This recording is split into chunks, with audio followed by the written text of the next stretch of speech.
Airbnb is notoriously expensive. Hello everyone, it's time for another Goshiwon tour.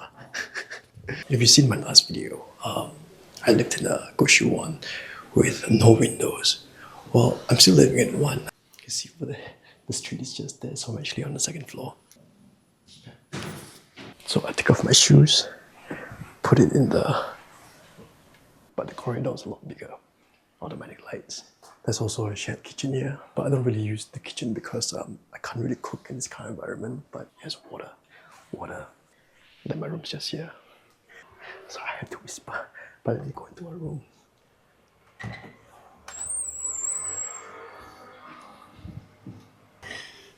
Straight away, what do you realize? Sunlight! This room has what you call 창문.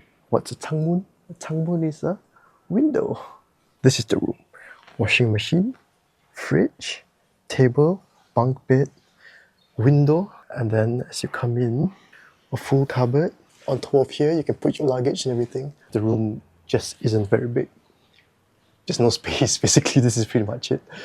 So there's a toilet here. Toilet is not very big also, but it's a better layout because it's a square than the previous one. Then this is me. Hello. I look so much better in the mirror compared to the front cam. So the last time I mentioned that the key to a small space like this is organization. So let me start with my table. Laptop, coffee, all my stuff. This is my charging ports. And then I have a very long wire that reaches down here. And this is my USB-C cable to charge. It goes up to where I sleep here. The thing about this desk is that because it's actually very tiny, so I have to move things around all the time. I have to close this, push things around, move things around all the time. Let's say if I want to film or if I want to study. This here are my toiletries. Most, if not all of this, is from Olive Young. These are the things I use, and these are the spares. Because the deals at Olive Young can be so good. Now let me show you my fridge. My fridge doesn't have anything much in there. Half drank makgeolli. Then my Pepsi was 2+1, so I have one here, another one at the back here, and I don't know why there's wet tissue inside here. And then mask. Now I never thought I would like this setup because I can sit here, change and everything, whatever I want, and then dirty laundry goes inside here straight away. And I just turn on or plug in the power. I turn it on, there's water inside, close it, let it run, and I go down to the laundromat downstairs to use the dryer. These are my Korean books. I have started school, so I have my actual books inside here. Cupboard is huge. I'm wearing a coat now, so I can hang my coat here. It will hang all the way to the bottom. Sweaters, jumpers, whatever, it's all here.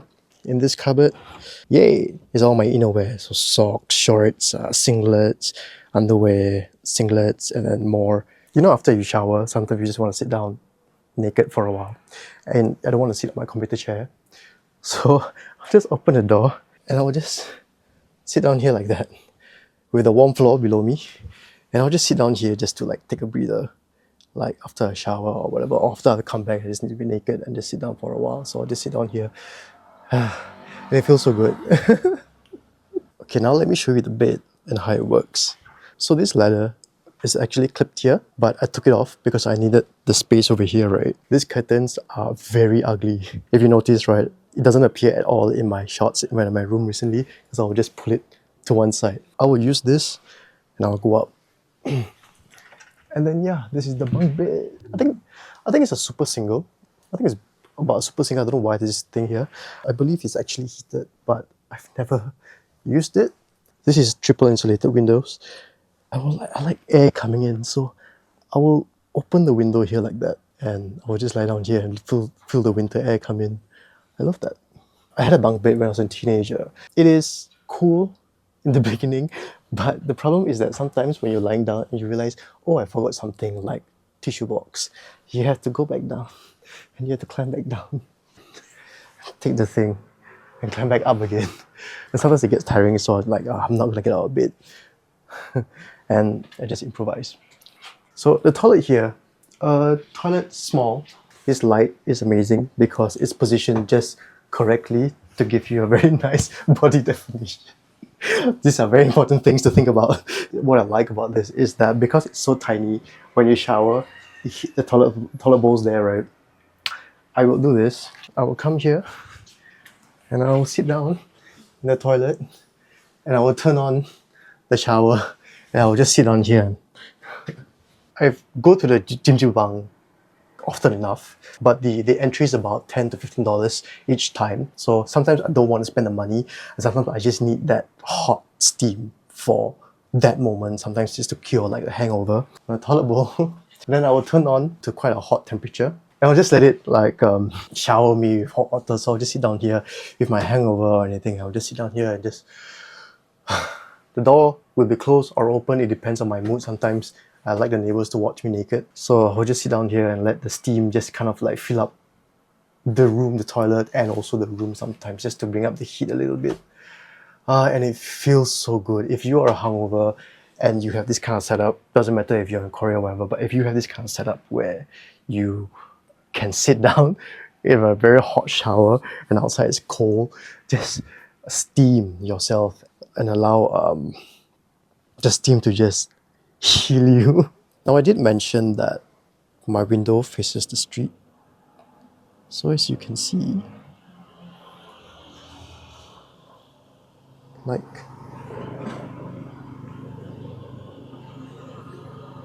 and it's quite a busy street, and there's a bar right opposite me. And if my friends know me enough, I like to be naked at home. So I'm always naked in my room, which is like, normal. A lot of people are naked all the time in their room. But I am facing the bar. It is a relatively busy street sometimes. My window is sometimes open. I'm in the bunk bed. And I've only found out this week. You see, this window has another window here. And I only found out this week that from below, they can see right inside. And because of the way the light here works, and it's shining through this window below, it creates a kind of silhouette, and this isn't exactly opaque. So you can see a silhouette of me walking around naked from across the bar. So yesterday I went down, took a video, I was like, oh my god, everyone can see. And opposite here, it looks like it's empty, like a storeroom. It's not. Someone lives there. And they look right across me. I've been giving my neighbors like free show. So my previous one, the Goshiwon, I booked it through Airbnb. And I remember I checked again. I paid about $800 for 1 month over there. This one here is a bit more expensive because there's a window, and I think because proximity of location is actually not a bad place. I paid $900 a month for this place. So I've been staying here for a month. I paid $900 for this. And these two Goshiwons I booked through Airbnb. And the reason why I did that was because I was very unfamiliar with Seoul. I didn't know how it worked, back then. So I booked these two accommodations like months ahead before, like 2 months before I arrived. Once again, by the time you see this video, I would have already moved out. I'm actually packing now. That's why everything looks very neat, but I'm actually packing. And I moved to a place that's bigger with also a window, heated floors, bed sheets and everything. So I have everything there. It's a share house. I didn't go through Airbnb for that one. I basically walked the streets and looked at signs and was like, for rent. I'm like, okay, let me call this person. So I went around looking for places to go, and I went to see a few apartments. I finally got a good price for that, and it was about 40% cheaper than what I'm paying for Airbnb. Airbnb is notoriously expensive for a reason, because of their fees and their cleaning fees. But Airbnb is great. I think if you're staying for a very short time, like a month, is like totally fine. But anything beyond that, if you're starting to go like 3 months, 4 months, 5, 6, 1 year, don't go through Airbnb, please.